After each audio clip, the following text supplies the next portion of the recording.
For those of you who it's your first time hearing me speak, sometimes I can get a little boring, and so if this ever gets a little boring for you, and you feel like I'm saying something that your neighbor needs to hear, do not be afraid to shout in their ear, listen to that. Just make sure that they can hear you. You can put your hands together, you can clap, you can talk back to me. I'm a holler back preacher, so you can holler back at me and let me know if there's anything I'm saying that's working for you. Let me know it's working, because today I'm going to talk a little bit about you and your emotions. We're in the middle of this series that we've called Know Your Emojis. And as I've been preparing for this, I've learned a few things about emojis. So emojis are actually these things, if you're on your phone and you're over 35, you could ask Pastor Kevin what the emojis are. He still knows. But these emojis are these things you'll find on your phone, and they're these little icons that are designed to express an emotion or express a thought or to just send somebody something that would take a long time for you to type out, right? So it's just like, I'm going to send this thing. But while I've been preparing for this, I've learned some things about emojis that when I learned them, I was like, oh my God. Like, now, for instance, let me tell you what I mean. Let me tell you. We've been doing some of these wrong. If you're hungry, like, you should not send the peach emoji if you're hungry, because that means something else. Now, if you don't get it, do not Google this. Remain holy and remain righteous. Do not look that up, right? Or I've learned that when my wife asks me what's for dinner, I shouldn't send her the eggplant emoji. I know, for people who are laughing, they are of the world. You all who don't know, do not look it up. Remain holy and remain righteous. There's something else that's happening, right? But I've been learning about these emojis. But the emoji I want to talk about today is not any of those, fortunately.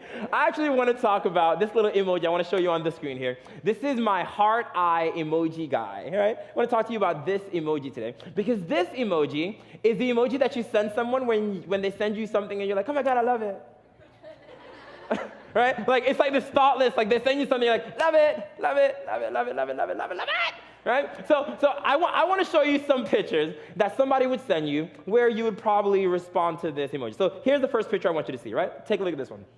If somebody sends you, it's like, oh my God, girl, you just graduated, love it, right? like that's my love it emoji, right? But what I want to talk about today is that there's actually more that's going on, because this little pretty young lady here, what you don't know about her is that she just got a master's in underwater basket weaving, and that she has $70,000 worth of college debt. And so there's more going on behind the emoji than what you think. Because emojis are, like this particular emoji is just like responding to the obvious. I see it, love it. Let me show you another one, this one. If I sent you this picture, you'd be like, oh my God, love it, love it, oh my God, it's so cute. That's my little baby, Judah, that's my firstborn. And what you don't know, what you don't know is that we didn't sleep. And what you don't see is the pails of poop diapers everywhere. See, what you don't know is that there's something going on beyond that emoji. Let me show you another one, this last one. If somebody sent you this emoji, right? Look at this. Yeah, that's right. Some of you are like, love it, love it, love it, love it, love it. Where can I get it? But what you don't know about this emoji is you don't know where that money came from. That could be dope money. That could be money gain of ill. Y'all don't care. Y'all like, give me the money anyway. Y'all don't care where that money came from. Y'all like, I want the money anyway. But the point is that this emoji is just something that we send when it's just an emotional response to something. And there's nothing wrong with that, because we're an emotional people, right? But I want to talk about like responding with our emotions to things that are on the surface. For instance, when somebody cuts you off in traffic. Like, it's just emotions. It's just like, bang on the horn and you're number one, right?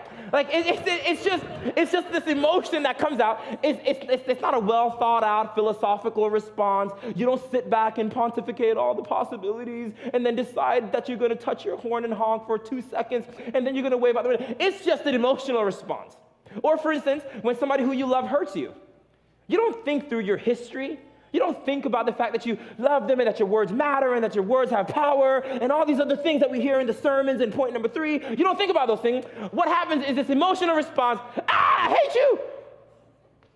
And it's just this emotional response that we have because of things that are going on the surface.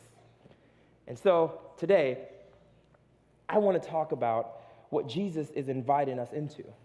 Because when life throws obstacles our way, we have the tendency to respond to the obvious emotional thing that is happening. And when Jesus steps on the pages of history, he believes that that is the problem with our humanity. He believes that the problem with our humanity is not that we're emotional because we're emotional beings, but that we're only responding to things that are happening on the surface, the obvious.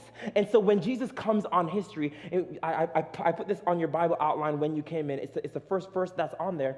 It's Jesus who's telling us how he sees the world. And the first thing I want you to jot down is Jesus sees more than meets the eye. I want you to write that down. Jesus sees more than meets the eye. Because see, Jesus, when he comes into the world, the problem is not that there's evil in the world. The problem is that all you see is evil in the world. See, the problem is not that you see yourself. The problem is that all you see is yourself. That's the problem. And what Jesus is doing, he's telling us, I want you to pay attention to this, he's saying that there's a veil, there's a curtain in our lives. And that what you're seeing is an animation on the front of this curtain, but that just like the Wizard of Oz, you remember the man behind the curtain? That there's something else that is happening behind this curtain. So there's a natural reality, but Jesus is saying that behind this natural reality, there's a spirituality, and that something is animating what you're seeing, and there's more than meets the eye. And so he tells us things like this. He says, blessed are the poor in spirit. The poor in spirit. People, you know those folks who are spiritual wreck. They just have no clue. Those who still have questions to things that you already have your answers to. Jesus says that blessed are they because theirs is the kingdom of heaven. Jesus is saying that it may be because of what you're seeing is limited because there's something bigger that's happening in the background. Jesus said that blessed are the meek. You know those quiet, shy people? Those introverts who you believe that people walk all over them and that they're never really going to get anywhere because they don't make themselves known? Jesus says that those are the people who are going to inherit the earth, that those are the people who are living the best life. Because when Jesus comes, he's showing us that, yes, you should look at the natural things, but don't be limited to the natural thing. Also pay attention to the spiritual things. Because there's something animating what you're seeing. There's something bigger going on. When Jesus comes, he says things like people who are rich, they're actually poor. And people who are poor, they're the ones who are really rich. He says things like, if you want to be a leader, you need to learn to be a slave. He says people who are slaves are actually leaders. And he's speaking this interdimension kind of language, and what he's doing is he's telling us the way that he sees the world, and this is the way that God sees the world. And the second thing I want you to write down here is that Jesus invites us to see the world the way God sees. So he sees it that way, but now he's inviting us to see it the way that he sees it. See, when Jesus was teaching this, he was teaching it to his disciples. He was teaching it to the people who were going to turn this world upside down, who were going to be at the helm of authoring the Bible that we would all learn about faith from. They would be the ones who would start the churches. They would be the one who would profess Christ. And so they had to get this right. And so Jesus has taught them over and over and over again. It's not just what you see. It's what's going on behind what you see. Pay attention to this, but don't miss this. You got to lift up the veil. You got to see what's going on behind it. Don't just make knee-jerk responses. Take a little bit of time. What am I doing spiritually? And they're supposed to be learning this. And then they get off the mountain and they start to walk and they start to move throughout the land. And the story in John 9 picks up this way. It says, as Jesus went along, he saw a man who was blind from birth. And his disciples asked him, Rabbi, who sinned, this man or his parents, that he was born blind? Jesus said, neither this man nor his parents sinned. And then Jesus said, but this happened so that the works of God might be displayed in him. And then Jesus spat on the ground and he made mud with the saliva and he spread the mud over the man's eyes and he told the man to go wash yourself in the pool of Siloam. And so the man went and he washed and he came back seeing. Isn't that an incredible miracle? Come on, make some noise for this. This is incredible. This is an incredible miracle, right? But what I want you to know about this story also is that this man, when you're blind in first century Palestine, 2,000 years ago, you can't contribute to your household.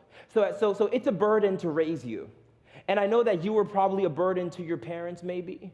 But when there's very little money, and these are men and women who are being raised when they are under the Roman Empire, and they have very little already. And so when you're blind and you become of age, you are a burden to the family and no longer a blessing. And so as soon as you can fend for yourself, we put you out of the house because there are no government assistance for you. There is no labor workforce, and you cannot get a job. And so the parents would put them out of the family, and then they would become professional beggars. They would sit on the side of the road and beg for alms, hoping that somebody would have mercy on them and give them something to eat or some money to buy something. These are men and women, hopefully they would make a friend and somebody would actually care for them. But people who could not see in that society, they would eventually go unseen at all, because people would push them at the outskirts of their nation. They would always be marginalized, because that's what you do when people cannot contribute to what you're doing.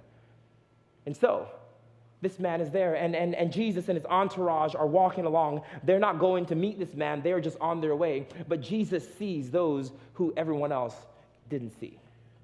And I want you to pay attention to this, because if you are in this room and you can resonate with this man, people who have put you aside, and maybe you didn't have enough giftings and enough skills to really matter. Maybe you're not popular in what you're doing. I need you to know that Jesus sees you along the way. Not only does he see you, he makes a beeline at the man that he sees, and he stops at him. And then Jesus does the strangest greetings. He says, "Oh." It's a strange way to greet somebody. Jesus sees this blind man, and he spits what he means. Now, this man was not just physically blind, because you can have eyes and still not see. Just because you have eyes doesn't mean that you can see. You have natural eyes, but many people have eyes with no vision. But what this man was also missing was that he did not see himself. He was unable to see himself. Ladies, you know what this is like. When you're not able to see you ask, "How does this look?" Guys, it is a setup. Every single time. Do not ever answer that question. Go into the next room and send them the heart eye emoji, right? Beautiful, right? But it's like, how do I look? And even if you have a full body mirror, right? Like I would do this for my wife. I put up a full body mirror, put one on each side, put one in the back. You could turn around and see it from every side, but you're still gonna ask me, "How does this look?" Right? And pay attention to this. If your friends ever ask you this and you tell them that they look good in it, they're gonna go out in public with whatever you told them looks good on them, even if it doesn't, right? And this is a good thing, because we believe what people see in us. We actually believe what people see in us. And so this man was not just physically blind, he was also blind to himself. And so he took cues from what people said about him.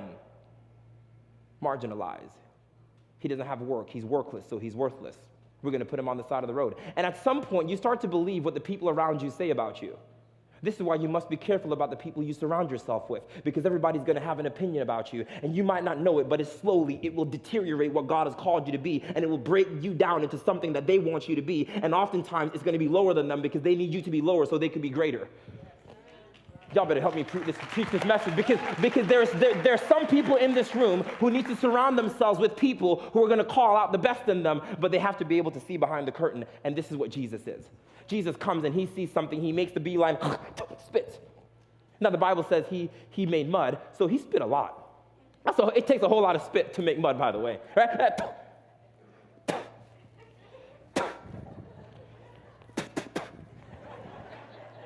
It gets a little stick. And he's making mud.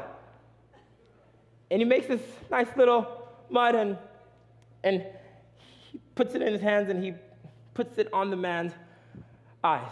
Now, I taught a message a few months ago where I was teaching you about what the Roman Empire looked like, and I said that they didn't have paved roads, that it was all dirt, and that they didn't have vehicles, and so when they traveled by horse, and the horse would let it go as they go. And when they let it go as they go, it would drop into the dirt, and so the dirt was not just dirt, it was mixed with all kind of... Mix it up. And so now this man has this thing on his face and on his eyes. And I was trying to find a word that would capture what was happening here, but I couldn't find a word, so I made one up. And I want to introduce you to this word I made up for the purposes of this sermon. I want you to say it with me. Potot. Potot. Come on, say it again. Potot. POTOT. POTOT is a word I created because I needed you to understand this acronym. It's plus on top of that. He's already blind, plus on top of that, he's got mud in his eyes. You know your POTOT moment, like when your job already don't pay you enough money and your bills are already behind. Plus on top of that, the POTOT moment, the car's gonna break down, it's gonna cost you $2,000. That's your POTOT moment. Your POTOT moment is like when I'm already late for church and it's the 1 o'clock service. Okay, I'm watching to make sure nobody walks in, right? And I get here, and all the parking spaces on this side of the building is full. So I got to park across the street, and I got to walk. And they're doing construction outside. And here's the POTOT moment. Plus, on top of that, it's raining. Right? That's your POTOT moment. And this is what Jesus is bringing to this man, this POTOT moment. He's already blind, and he takes this mud, and he gives him this POTOT moment, and he says, go and walk and wash it off. Now, here's what tripped me up. He actually does it. And it baffles me because I'm like, I don't know if I would do it. Because I got the let it go and I got the dirt and the spit in my eye and I'm already blind. I don't know if I would do it. I don't know if you would do it. I don't know if you would do it either. But I believe that this man did it, and let me tell you why he did it. He did it because the miracle had already occurred. Yeah, your guy's like, no, he didn't see yet. He saw when he went to the pool and he washed off his eyes and then he could see. But that wasn't the miracle because you're looking at the surface for the miracle, but the miracle happened behind the curtain. You've got to be able to see into the supernatural because what you did not know about this story is that 2,000 years ago in the Roman Empire, when you saw somebody who was below you, those who had seizures and those who were epileptic and those who were sick and blind and couldn't walk, you thought that they were demon possessed and something was wrong with them. So when you walked by, you would spit at them. And it was totally acceptable. Like some of the things that we say to one another, that we tweet to one another, that we comment on each other's posts, it's totally acceptable in that world. Spit at them. Because sometimes that helps you feel a little bit better about your situation when you find somebody who has a worse situation than you and you spit at them. 2,000 years ago, Roman Empire, that's the way that you treated people. But what you didn't know is that the healing happened that way because every single time that Jesus was spitting, multiple times because he had to spit enough to make a mud pie, he was healing him from his past. He was healing him from what his mother did. He was healing him from the guy who passed by yesterday. He's healing him from every single time that he has walked by and somebody spat at him because the real healing happens on the inside. And it's the thing that happens on the inside in your POTOT moment that makes you get up and walk. For those of you who are in your POTOT moment right now, and oh gosh, plus on top of that, girl, let me tell you, you've got to keep walking because it's in the POTOT moment when you get it. Because here's what the POTOT moment does. It takes what's already impossible and it makes it extremely impossible. And when you have what is already impossible and it becomes extremely impossible, you are ready for an incredible miracle. You are ready for the miracle.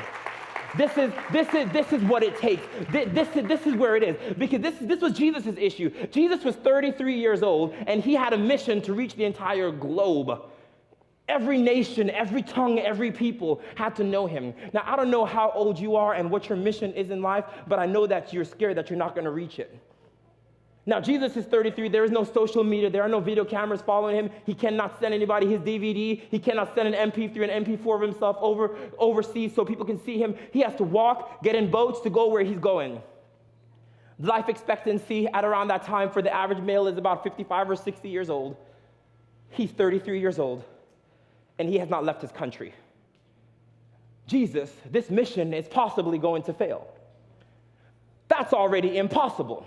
And then he meets his POTOT moment when he gets into this place called the Garden of Gethsemane. And there's when God took what was already impossible. And in the Garden of Gethsemane, God told him, okay, now I want you to go ahead and pick up that cross right there and let them nail your hands and your feet into it. And I want you to die. Okay, I already can't reach this mission, but now you want me to reach this mission on a cross. But if you take up your cross and you keep walking and you actually honor what God is telling you, your POTOT moment will set you up for a miracle. Because on the third day he rose up and the Spirit was released over the church. And that's what it took for the global movement of Christ to go forward. That not just every tongue and every nation and every people would be reached, but for 2,000 years, his name is the most famous name that anyone could speak. That at the name of Jesus, every knee bows and every tongue confess to the glory of the Father. He's the most controversial person in history. He's the most popular thing that you'll ever know. All because he took what was already impossible and he did the more impossible with it. And in his potent moment, he kept walking. This is why he says, if any man wants to come after me, you must deny yourself and take up your cross and follow me. Because if you try to save your life, you lose it. Well, that doesn't make any sense. Look behind the curtain. But if you lose your life for my name's sake, you'll find it. Look behind the curtain. There's another way to live. There's something bigger going on. The humble are the ones who make it. The ones who care about others more than themselves are the ones that make it. Jesus does incredible things in his potent moment. You do incredible things in your potent moment. When the already impossible increases to extremely impossible, praise God, because you're ready for a miracle. You're ready for a miracle. Jesus says that this happened so that the works of God could be displayed. Now, this threw me for a loop because I thought that the miracle was for the man. The man could see. But what Jesus says, if you look at it, it says, this happened so that the works of God might be displayed in him. Not to him, in him. The works of God was displayed in him to you. Because God has taken this man who went unseen and is making him visible. Not only is he making him visible, he's making him the projection. He's making him the blackboard. He becomes a screen on which you will not just look at him, you will look into him. And when you look into him, you won't just see who God made him, you will see the work of God. Those who were marginalized, those who were pushed to the side. Jesus says that God is going to turn this around and use it for good. He's not just going to fix your situation. You will be the backdrop on which people see the goodness of God in your life. Push through your potent moment because God sees you with these eyes of love. Because these disciples were supposed to be the ones who would change the world. They were supposed to be the ones who were picking up the message, love people. They were supposed to be the ones who would see into you and love you despite you. And they did not get the message in Matthew 5 from the Sermon on the Mount. And so as much as Jesus was teaching them, blessed are the poor, blessed are the hungry, blessed are the weak. They're the ones that matter. And came time for us to step out of the classroom and onto the platforms of our lives. And they see this man born blind and they say, who sinned? Now, I don't know if you've ever been kicked while you were down. I don't know if you've ever had somebody say something stupid in the middle of your misery. And if you're on social media for long enough and you just post anything, you will meet them. Little trolls will show up. Everybody got something to say about you in your situation. And they're asking the question. And the first question I think is just straight up stupid. Did he sin? Now, he was born blind. So he would have to have sinned in the womb. Do you all see the problem? Some things are just stupid and you just got to dismiss them. Some things, they don't even make any sense and you just need to look past them and move on to the next. But what they have done is they've taken on the argument of their culture. They're like, well, this man is born blind. So either he sinned, his mother sinned, or his father sinned. Jesus, which is it? And what they are doing is they're taking the man who is already blind and they're wanting to point to him as something that he did wrong as to why he's blind. And if I can't find it in him, I'm going to go to your mama. What did she do wrong that you were born blind? And if I can't find it in her, I'm going to go to your daddy. What did he do wrong that you were born blind? I need to figure this out. And they're asking Jesus who sinned. And they have built this box by which they have justified evil in the world. And Jesus comes and kicks it down and says, neither. What if you're wrong about the conclusions that you have drawn as to why? I think about these things when we live in a culture where everyone has something to say about immigration.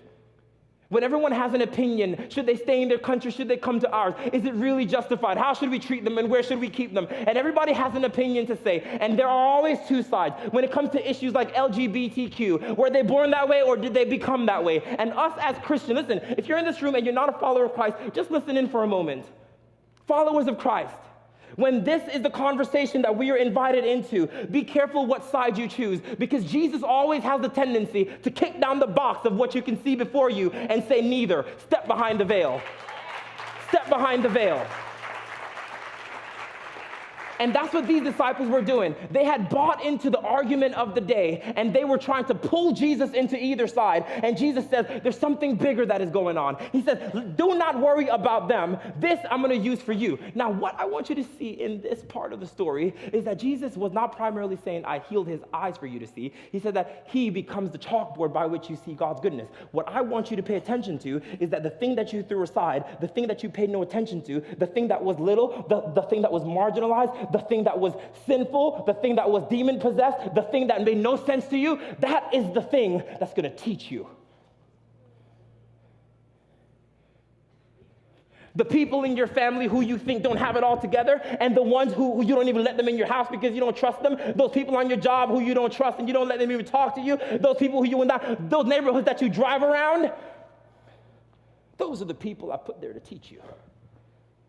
Jesus says that this happened so that the glory of God can be displayed in you, because we're going to kick down some walls. And here's why: because you were chosen to change the world.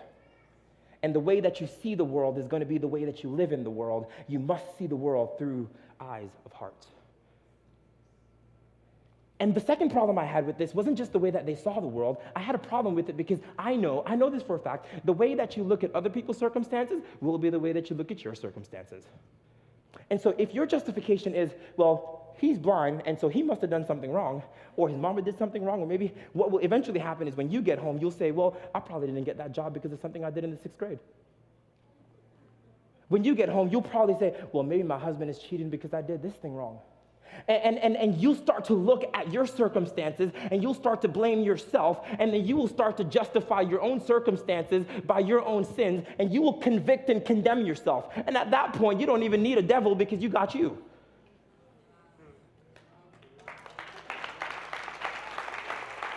This is why we must be careful as to the eyes we view the world with, because those same eyes are the ones that we look in mirrors with. The justification that you give to others is the same ones that you will give to yourself. And Jesus trumps it up and gives a big neither. Neither. And this is not just about physical blindness, ladies and gentlemen. This is about spiritual blindness. If you read throughout the story in John chapter 9, you'll see that this is about spiritual blindness.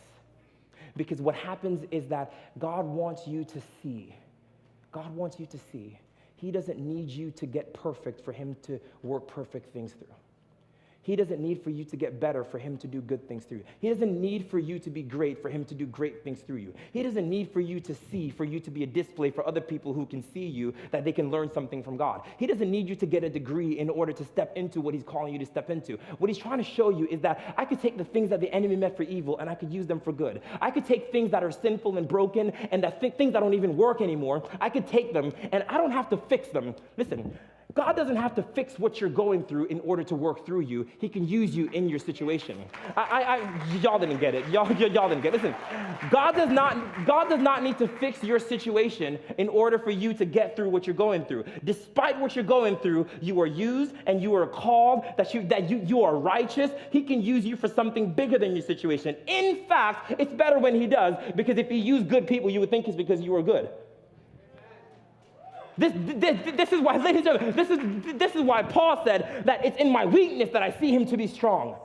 Jesus says, I'm taking this weak thing and I'm going to use it to make people who think that they're wise, to show them that they're unwise, because all they're paying attention to is the front of the veil. There's something bigger that's going on behind the veil. This is why when Jesus died, the veil in the temple was torn, because he's inviting us to no longer just stay on the outside, but step into the glory of God. Step into the spiritual reality of your life and see something beyond what you're living. There's more to the people that are in your life than what you see. You've got to stop and ask God, help me to see it. Help me to see it. If you could turn over the back of your outline, I have 3 things there that I want to give to you that's going to help you to see this. All right? How can I see the world more like Jesus? The first thing is you have to be humble. You have to be humble.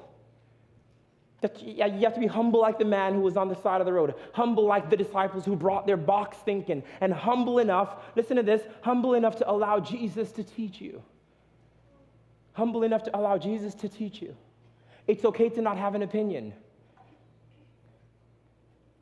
It's okay to not have an opinion. It's okay to not know. Maybe there's a third side, and maybe it's when we begin to humble ourselves under this, I don't know it all. Humility begins when I could say, you are God, so therefore I am not. Then you're ready to begin to see the world the way that God sees it. When you're humble and you know your role in the earth. That verse there says, we don't know what we are right now, but when Christ appears, we shall see him as he is. And there's just this thing of, I don't even know what I'm becoming right now. This is what happened in my story as I got ready to enter into faith, that I was totally unaware. I was telling the staff earlier this week that a few weeks before I became a Christian, for those of you who don't know, I wasn't always a Christian. I used to fight against Christianity. I read the Bible and I was an atheist, and I used to argue. I used to make it the point of my life to argue against people who call themselves Christians who read the book, because I thought their faith was silly, I thought their Christ was fake, and I thought that they had nothing to do in the world that was purposeful but bring more hate with their religion.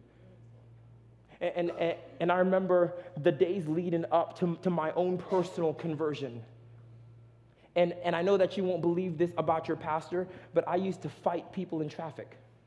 Like straight up fight people. I don't mean like yell out the window. I mean like open the door, get out your car, fight people in traffic.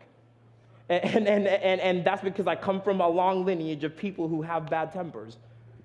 And I remember the last time something like that happened with me, that I got into a little road rage matter, and I got out of the car and I was ready to go, and the dude had a bat, and we were just ready. And I just remember in that moment just having some clarity of like, hey, this is where your life is going.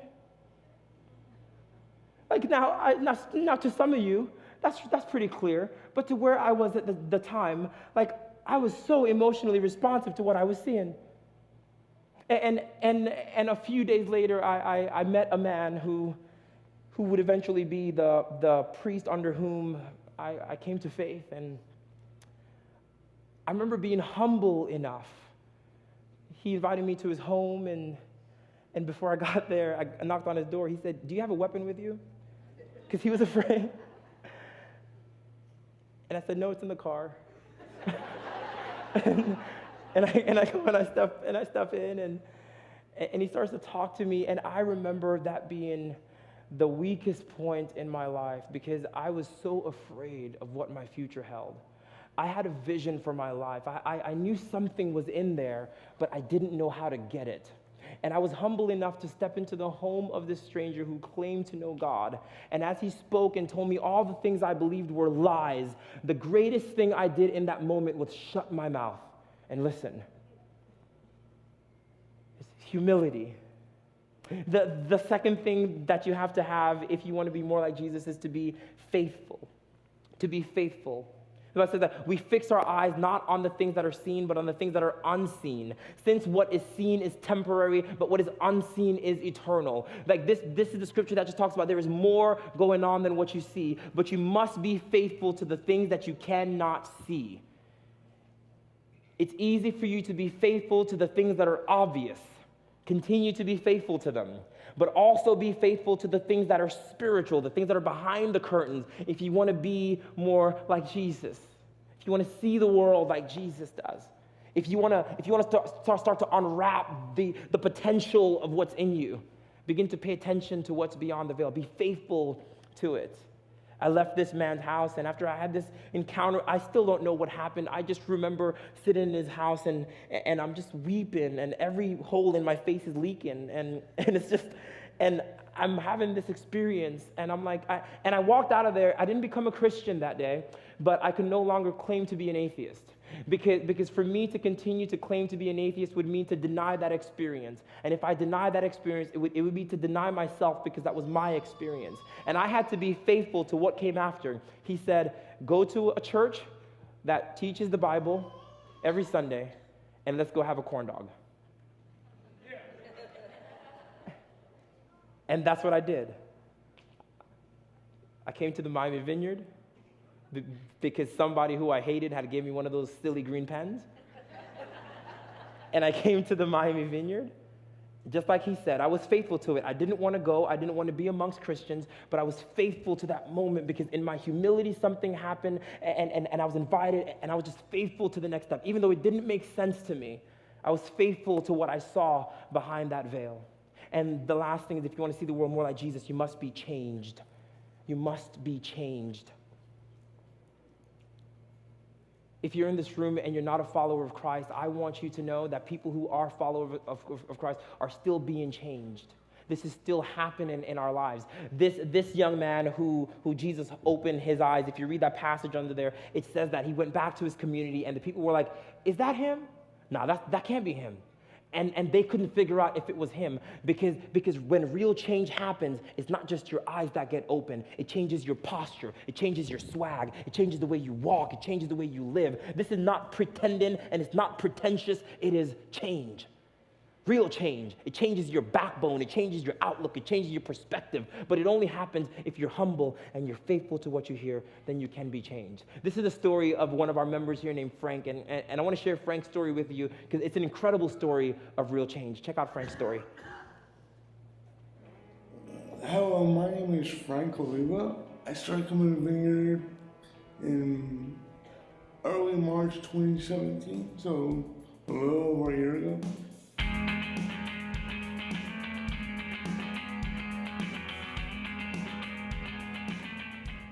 Basically, I lost my mom in the back half of 2014. And for about a year and a half after losing my mom, I just went on a drinking binge so that I wouldn't have to think about the emotional pain that comes with that. And I met two amazing, remarkable people there. George Zen Rodriguez and Mabel Rodriguez. They kept edging me to come to church every other week, would text me or call me or when they would see me. One weekend I finally, broke in and said, sure, why not? So I went to one. Started hearing about baptism and considering it. And I knew at that point that that was something God was telling me, hey, your next step is baptism.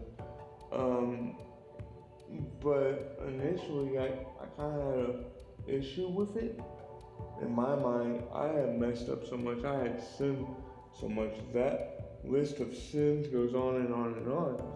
And I just felt like no matter what I did to try to make amends for those things that I had done in my past, there was no way God was going to allow me into the gates of heaven once I leave this earth, or at least that was my feeling.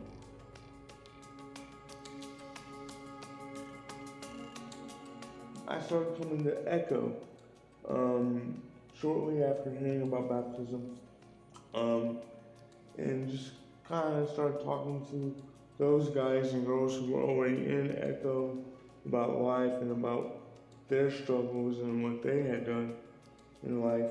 And seeing that a couple of them had already been through baptism and, figured, hey, if they've done all this stuff and I'd done all that stuff and they still got baptized and were still accepted into the church and accepted into God's army, so to speak, then there's no reason why I shouldn't at least give it a shot. Finally I went into the water, came out with, opened eyes. And when I say opened eyes, I only open human eyes, because we all have that.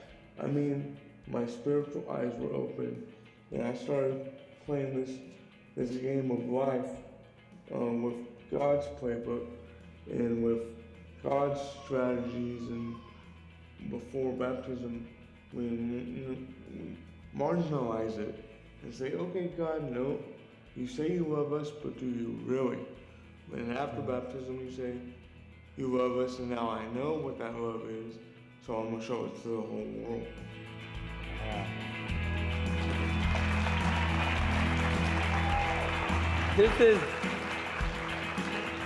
This church said change happened here, and in 2 weeks, You're going to see dozens and dozens of people who are going to be getting baptized right here on Sunday and Saturday in 2 weeks. And they're going to be wearing this shirt. And these are people who have entered into this change life and this change in relationship with God and this change in relationship with the world. And I think that is one of the most incredible things that can happen for the sake of your destiny. In a moment, we're going to pray together here, but I want you, I know for some of you in this room, there's something probably happening in your own heart right now, whether you're a follower of Christ or not, that you know that there's perhaps more potential in you than what is needed. I believe that some people in this room are called to be change in the earth, are called to change the world. And some of that might look like change in your home or change in your school or on your job or change in your neighborhood or change in the state or your country, but to be an agent of change in the places where you exist. And if that is in you, I want to invite you to those three things: that you commit to being humble, to being faithful, and to being changed. Right? And I want that to be our prayer today, that I want to be humble, I want to be faithful, and I want to be changed. And so if that's you, I just want you to say that with me, all right? We'll say together that I want to be humble and I want to be changed and I want to be faithful. Here we go, ready? One, I want to be humble and I want to be faithful and I want to be changed. Come on, say it again. I want to be humble, I want to be faithful, and I want to be changed. God, I thank you for the people who are in this room today. I thank you even for those who've been trying and fighting to change their world on their own. That those who've been putting out maximum effort to change themselves, to change their homes, to change their families, to change their relationships. And I pray that today is the day when their eyes would be opened, that they would see clearly that you cannot change anything on your own.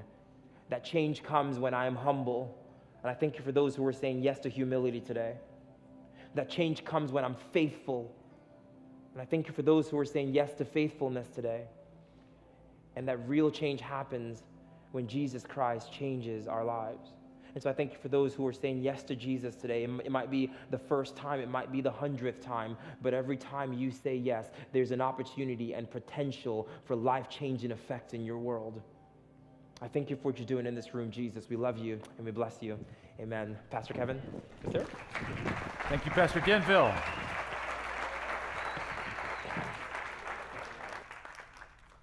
In 2 weeks, we are having water baptisms here in the weekend. In every service, it's going to be a powerful, fantastic, celebratory kind of a weekend. And so there's going to be a tub of water that's going to be set up over here. And in each of the 4 services, we're going to be baptizing people. And so, listen, if you've made a decision to follow Jesus, your next step is water baptism. We're going to give you one of these shirts. You're going to wear it during the baptism. It's yours to keep afterwards. And this is a powerful next step. You heard Frank talk about it. You heard Denville talk about it. It's a powerful next step for you. So if you want to take this step, this next step in your spiritual journey and become water baptized, here's what you do. On this Connect card that you all have inside your program, there's a spot on the back that says, the little box in the back down here at the bottom says baptism. Just check that box. Make sure we got your info on the front, and somebody's going to be in contact with you this next week to let you know about a baptism class that you may want to come to and to get you on the list and let you know what you need to do to become baptized in 2 weeks. So it's going to be great. So listen, don't hesitate. If this is your next step, take the next step and get water baptized in 2 weeks and join the fun here that's going to happen in 2 weekends. So in just a moment, the band's got a song. In just a moment, we're going to be receiving our offering today. You might want to ready that. But before that happens, I want to let you know about one more thing, and that's this.